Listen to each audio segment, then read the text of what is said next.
with everyone in the world with their own view. Ever wonder if God has a view? And that's what the show's all about. What's God's view versus our view? Topics that affect our daily life. Empowering and inspiring. To develop a heart, a kingdom mindset, Because God does have a view. Your host, Dr. Trudy Simmons, The Christian View.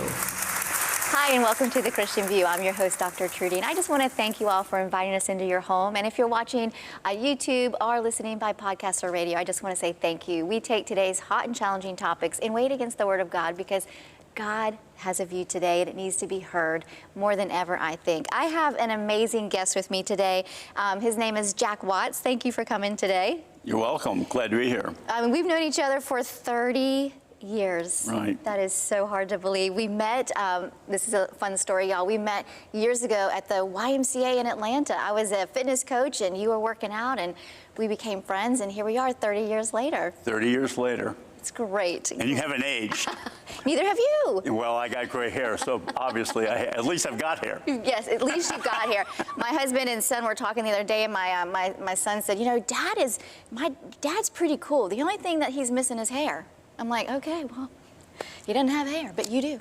So anyway, that was a funny note. But Jack, you've been in the industry, the Christian industry, publishing industry for 20 plus years, is that right? 40. 40 years. And you've written 26 books? 29. Okay. So tell me a little bit about your story, because obviously I'm getting the numbers wrong. I was never good at math. So anyway. Well, my first book is Hi, My Name is Jack, and it's my memoir.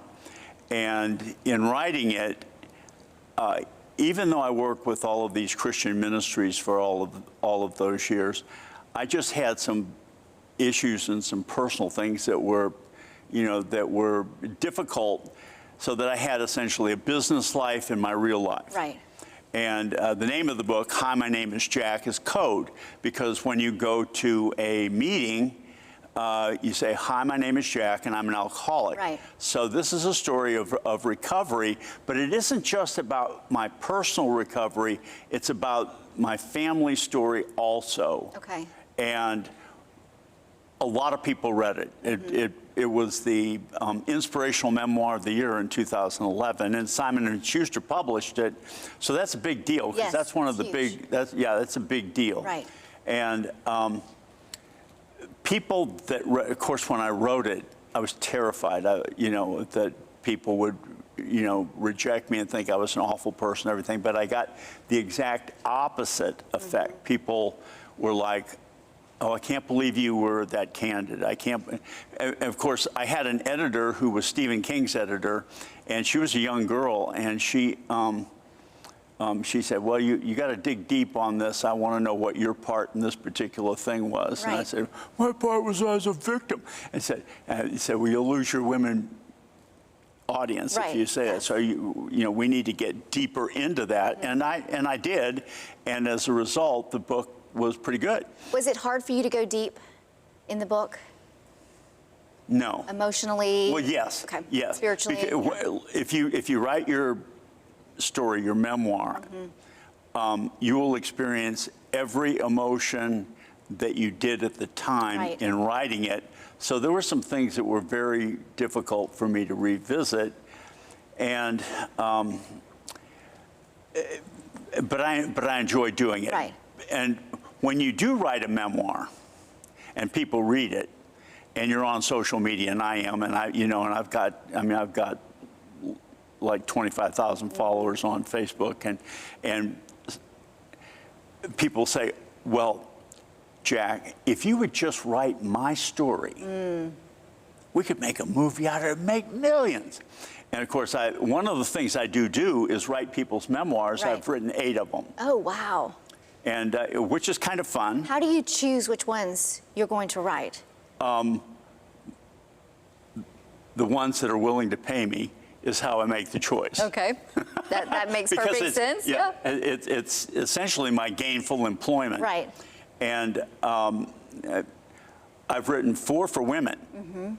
which is interesting It is. because I have to kind of get into the mindset of how a woman would think. Right. And that's not always the easiest thing for a man to do, as all women know. Right. I don't think it's easy at all, ever, for a man to get into a woman's mind. Yeah. It's hard for a woman to get in her own mind half the time. I'm familiar with that one, too. Mm-hmm. And so at any rate, I had this, so I have people that, that routinely that ask me about writing a book. And one of my friends here in Atlanta that I've known a long time said, Jack, I really want to talk to you. I've got, so I met her at Starbucks, and she wanted me to write her book on spec, which I don't do. Right. And, but she started telling me the story, and it ended up being the Three Commas Club, and I did write it because it needed to be told. Right. Yes. So, and the Three Commas Club means if you have 3 commas in your net worth, then you're a billionaire. Right. So this is a club for billionaires, and they don't just have their wealth in common, they have the exploitation, sexual exploitation of young women. And she was married to a guy that was the essentially the right-hand man of the main villain in the Three Commas Club. I call him Magnus Rich. It's not his real name. We have to take a break. We're going to take a quick break, and then we're going to talk about your new book, The Three Comma Clubs. Don't go away. We'll be right back here on The Christian View.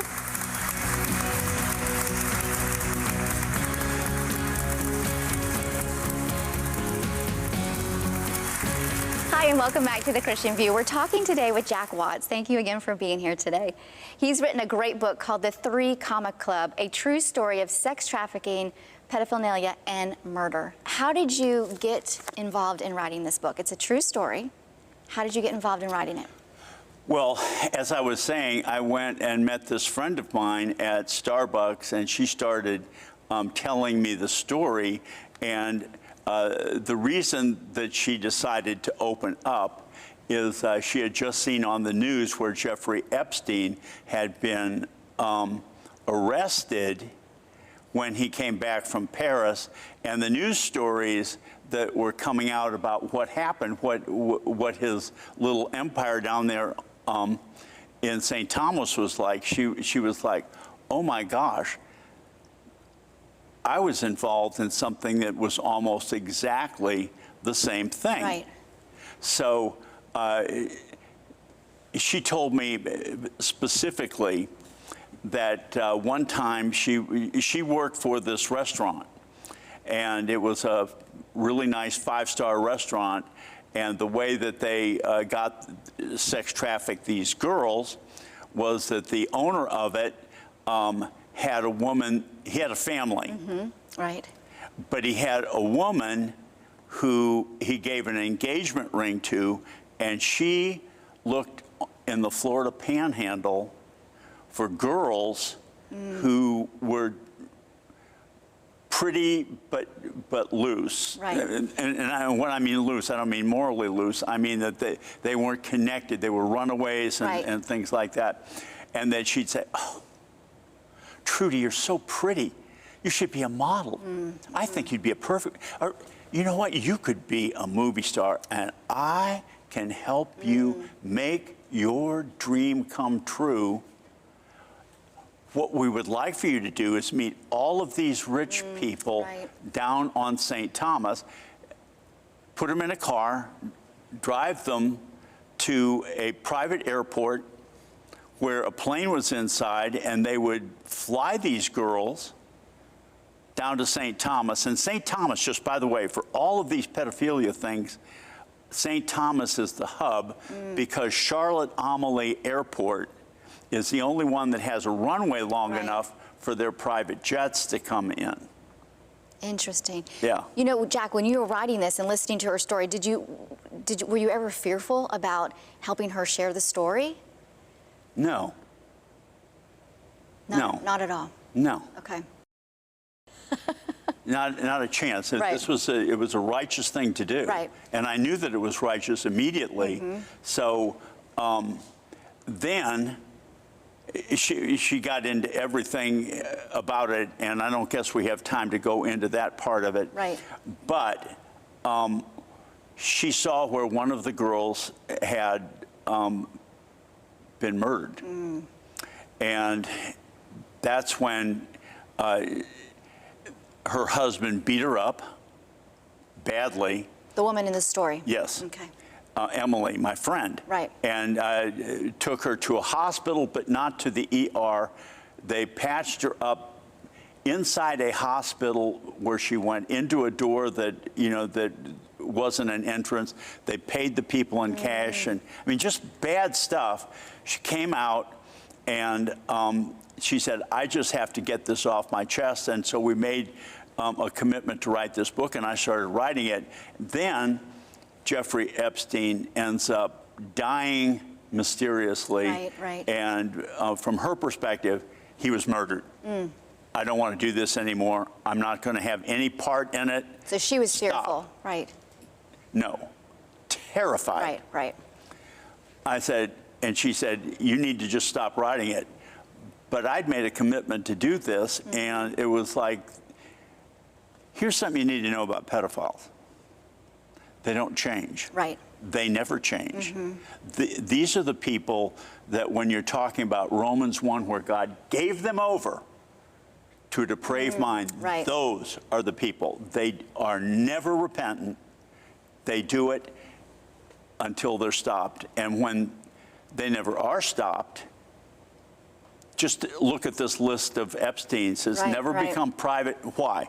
Because it's the Three Commas Club. They're billionaires, all of them, and they really essentially control what the undergirding of this whole nation. Is it still, I mean, do you still see signs that it's going on today? Is it getting Well, of course worse? it is. It getting It's worse. Yeah. And how so? Like, what do you see happening? Well, over the southern border, that's where they're right now, where they're bringing all of these girls and involved in the sex trafficking are institutions of the federal government. Right. And I mean, you want me to say who they are or not? No. Okay. Say it in a roundabout way. The agency that's supposed to protect children doesn't. Okay. Nor do intelligence agencies. They provide this.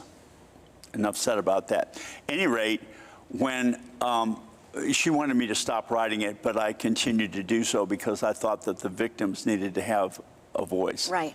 And when I finished doing it, I had a friend who was in Georgia politics, and I showed it to her, and she said, you need to talk to somebody in law enforcement. So she called. She called the U.S. Attorney. Right. And when you say the U.S. Attorney, that's the #1 law enforcement officer in the state, federal. Absolutely. You know what? We got to take a short break. Okay. Hold that thought. We're going to take a short break. We'll be right back more with the Three Commas with Jack Watts. Don't go away.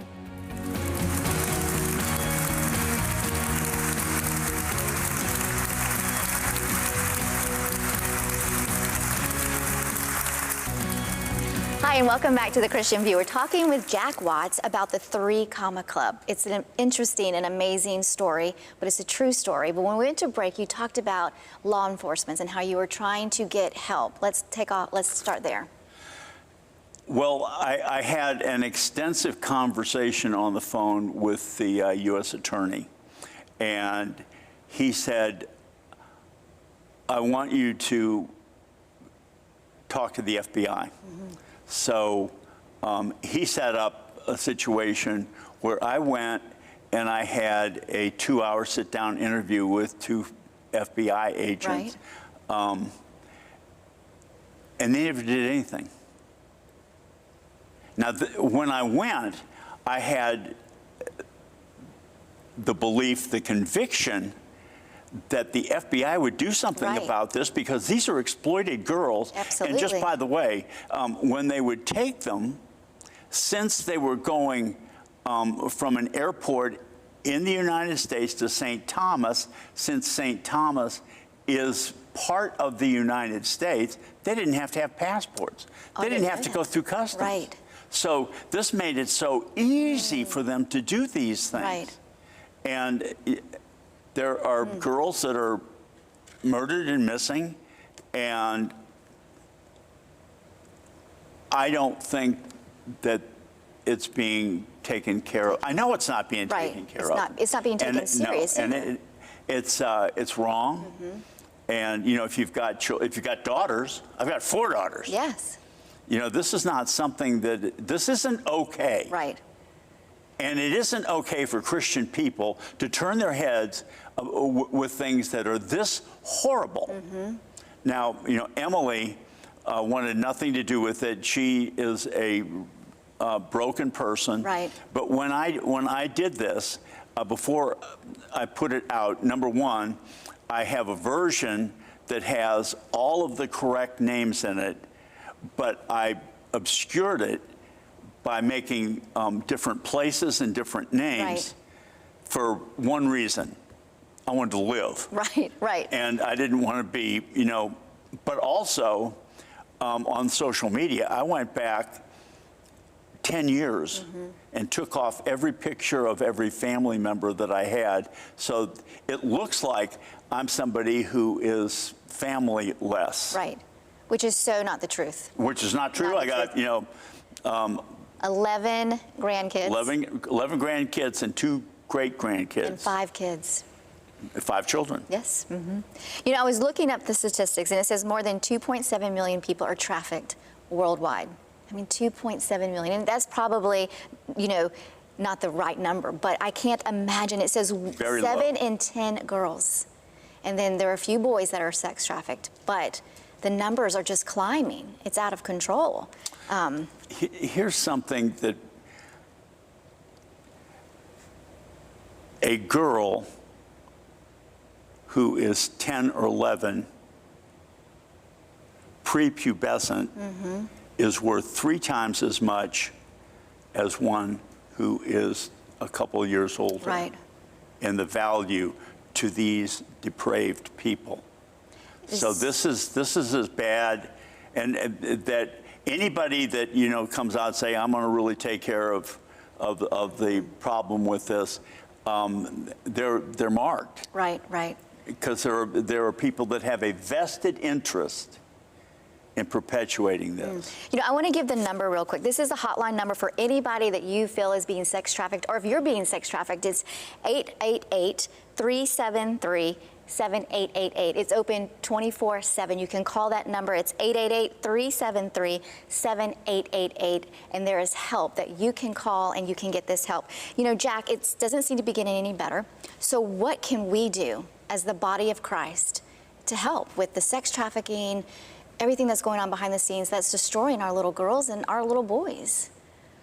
Well, to begin with, don't be so holier than thou that you aren't willing to address. It's always amazed me. All Christians know that people are sinful. Right. That our natures are sinful. But they're always shocked when people do sinful things. Right. How does that work? What do you think that is? You think we're judgmental? What do you think we, you know, live in a box? What do you think? How do you think? What do you They think don't want to deal with it. Right. You know, out of sight. I don't want to know about this stuff. And that's exactly the wrong thing. Right. This is something that people absolutely, positively need to address, and with their own girls, particularly the girls, but boys too, you're right. Make sure that no matter what, you talk to them, right. And you don't say, okay, you want to run away? You know, there's the door, don't let you hit it, you know, as you're going out. That doesn't work. Right, absolutely because not. A lot of times, you never see them again. You know, I have a 7-year-old girl, and I talk to her often. I'm like, never go with strangers. Life is never that bad that you need to leave home. You know, always make sure you talk to someone. If someone talks to you inappropriately, if they touch you inappropriately, if they act inappropriately, make sure you talk to an adult that you trust. Well, this isn't where they act inappropriately. They seduce them with we're going to make you everything that you've ever Right. dreamed that you could be.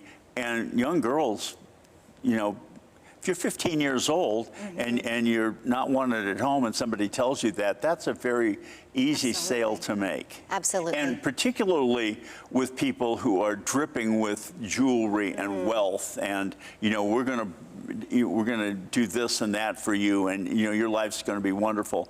Once they get there, they're confined until they really don't have a choice. They become prisoners in their minds more than being locked up, not chained, but you know, they're terrified. Right, right. And then that so they do what they're told to do. Yes, out of fear. Out of fear. And then that creates depression, anxiety, PTSD. I mean, all those things come out of the isolation that they're put into. Yes. So as believers, you know, what do? We've got to stop being fearful, right? Yes, and I'm thinking that churches need to be way more accepting of people who've had who are really coming out of this, because it's, you know, what they have experienced are things that, I mean, all women know what it's like to have a fight with with a man, or you know, and you know, they don't agree with you about this, that, and the other, but they don't have experience with real depravity. Right, absolutely. Real depravity. Yes. And this is what this is full of. So we need to talk about it more. We need to be afraid not to talk about it, and we need to be not afraid to embrace those who are coming out of it. We're going to take a short break, and we'll be right back with The Christian View. Don't go away.